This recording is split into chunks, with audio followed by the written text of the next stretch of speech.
Assalamualaikum warahmatullahi wabarakatuh. Kurang kompak dan kurang serangan nih Pak. Padahal lebih buka, harusnya lebih semangat. Saya ulangi lagi. Assalamualaikum warahmatullahi wabarakatuh.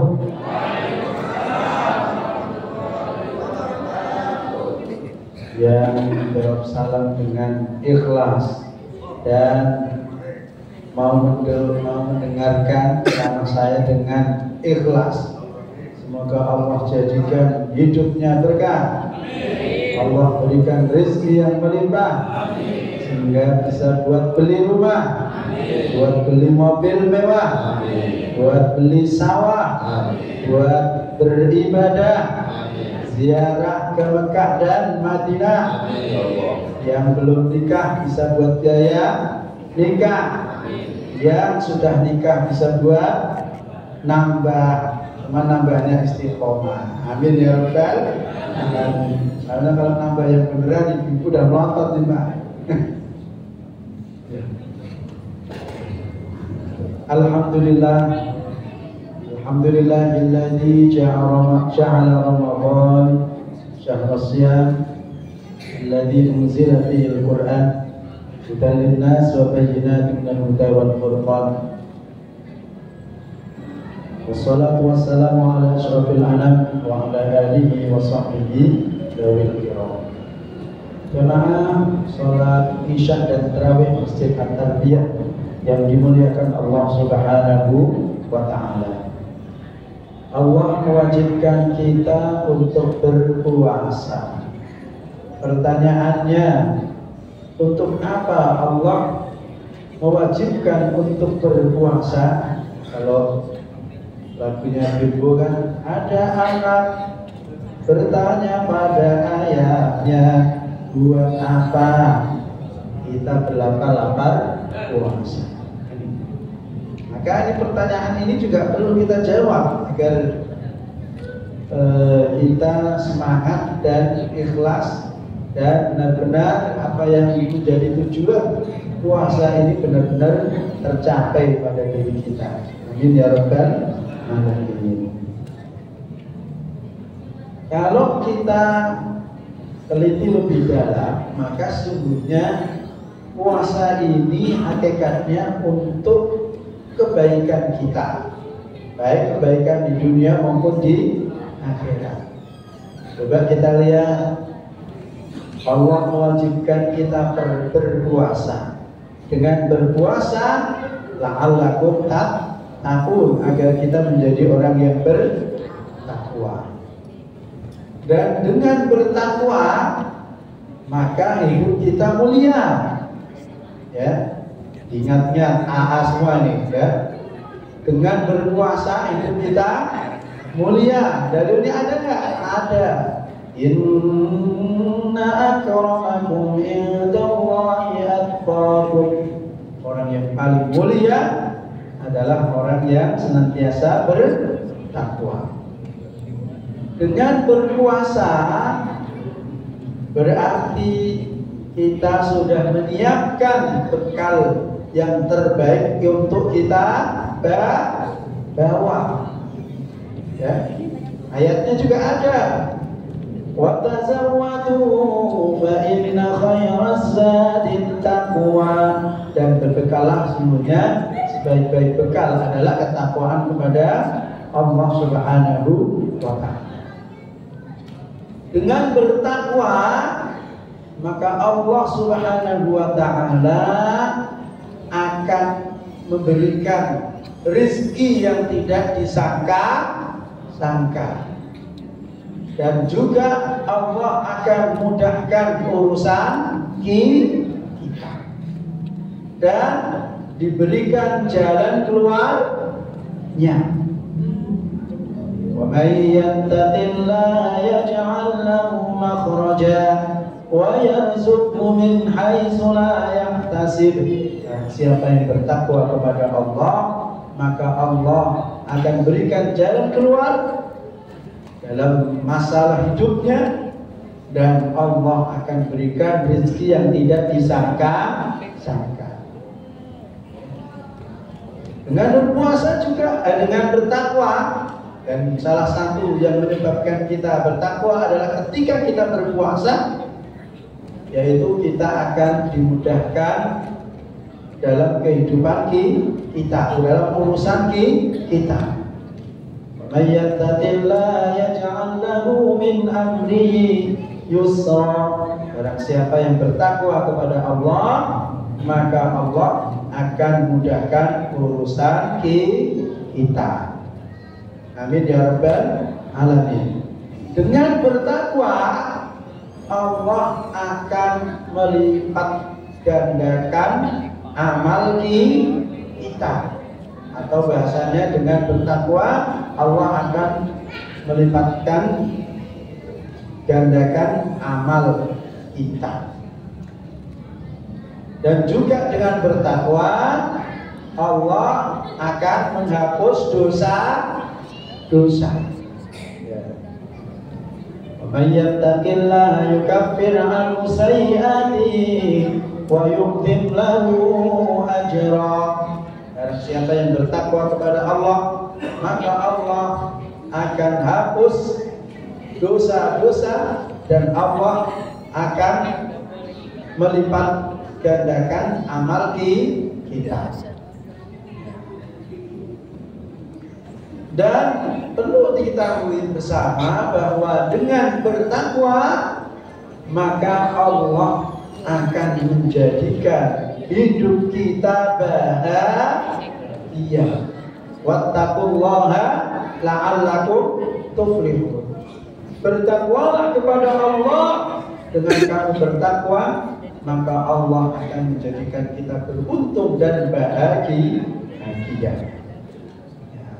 Mungkin pada kesempatan yang singkat ini saya akan lebih menjelaskan tentang bahwa dengan berpuasa kita akan bahagia.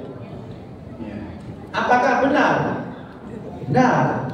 Apa yang dijanjikan oleh Allah pasti nyata, pasti terbukti, karena Allah la yukhliful mi'ad. Allah tidak akan menyalahi janjinya. Salah satu tujuan puasa adalah agar manusia mampu untuk mengendalikan hawa nafsunya dari angkara murka. Ya. Karena di dalam diri manusia ini ada potensi juga, fa'alhamaha fujuraha wa taqwaha. Ada dua potensi. Yang pertama potensi fujur, melakukan perbuatan dosa, dan wa taqwa, dan perbuatan takwa. Ya. Melalui ibadah puasa kita disuruh untuk mengendalikan hawa nafsu agar kita terhindar dari berbuat dosa, berbuat nista atau amaliyah yang fujur. Makanya dalam Al-Quran ada dua nafsu. Yang satu nafsu yang mengajak untuk keburukan, dan yang kedua adalah yang mengajak untuk kebaikan.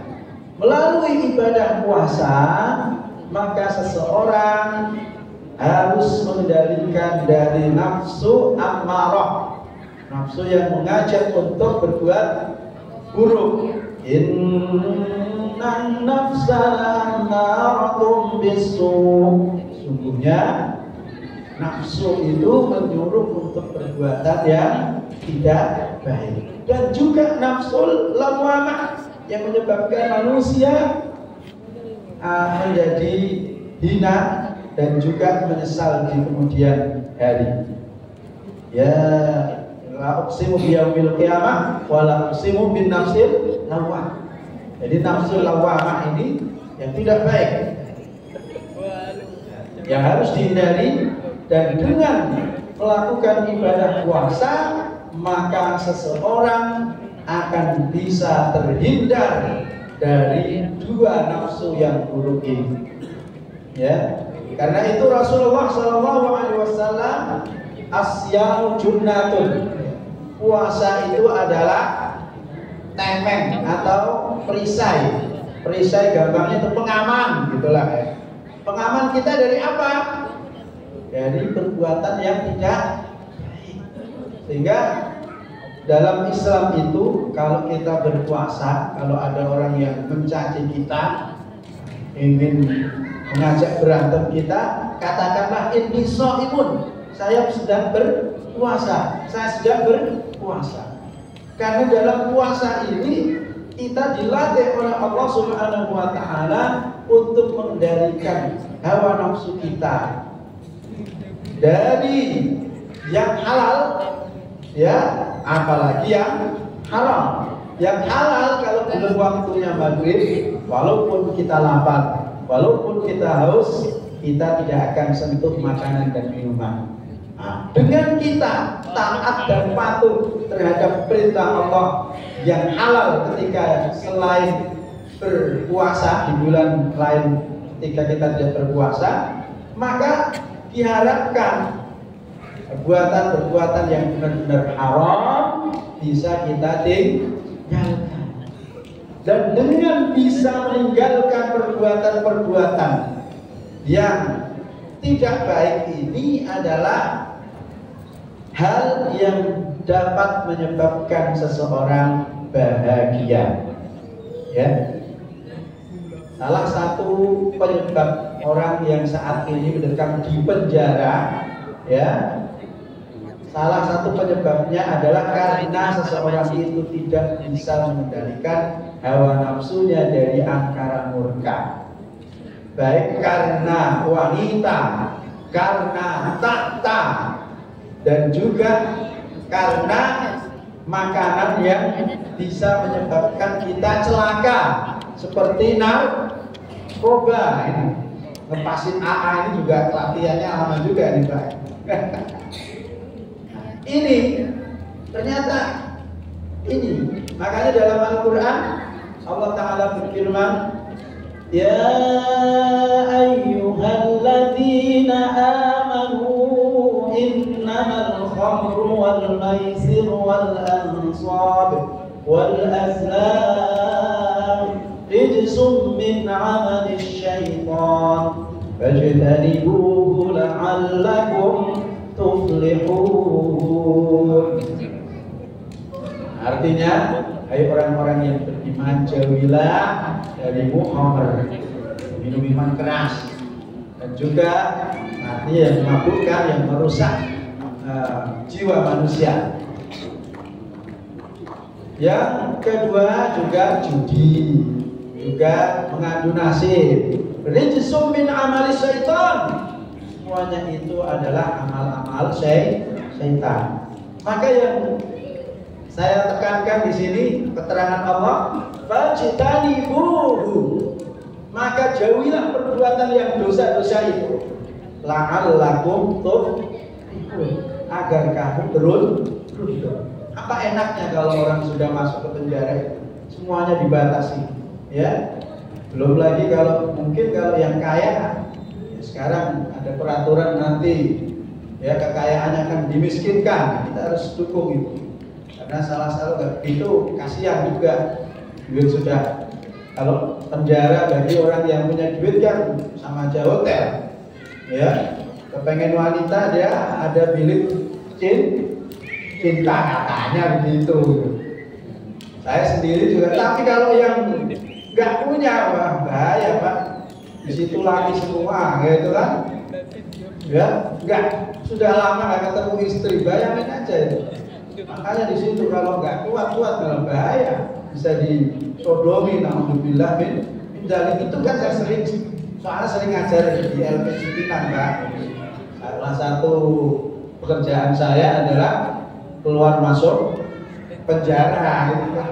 Karena keluar itu dipanggil lagi suruh ngajar, itu keluar masuk penjara. Nah, itu saya salah satu penyebabnya, gimana tuh Pak Ustaz ini gitu.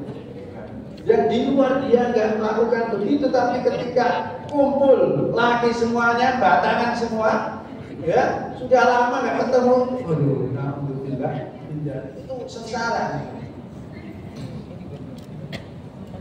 Ya, intinya sebab itu semuanya karena tidak bisa mengendalikan hawa nafsu.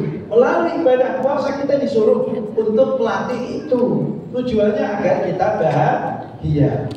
Dan perlu diketahui bersama, melalui ibadah puasa maka Allah Subhanahu wa Ta'ala mengarahkan jiwa kita untuk berbuat takwa, ya, dan juga mengarahkan diri kita untuk meraih nafsu yang mutmainnah, nafsu yang senantiasa tenang.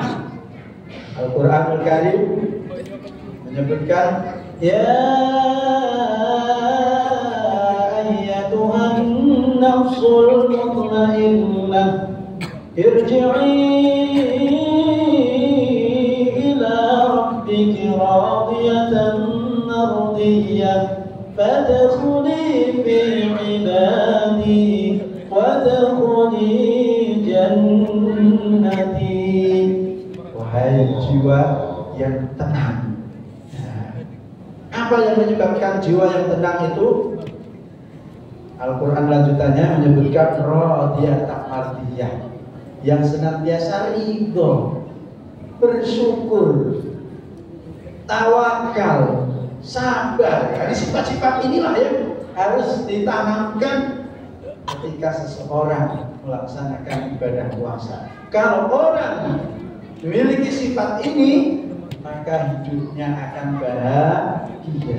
Orang yang bahagia itu bukan orang yang banyak harta, tetapi hakikatnya yang menyebabkan bahagia kalau dia senantiasa mau menerima ketentuan dari Allah Subhanahu wa Ta'ala.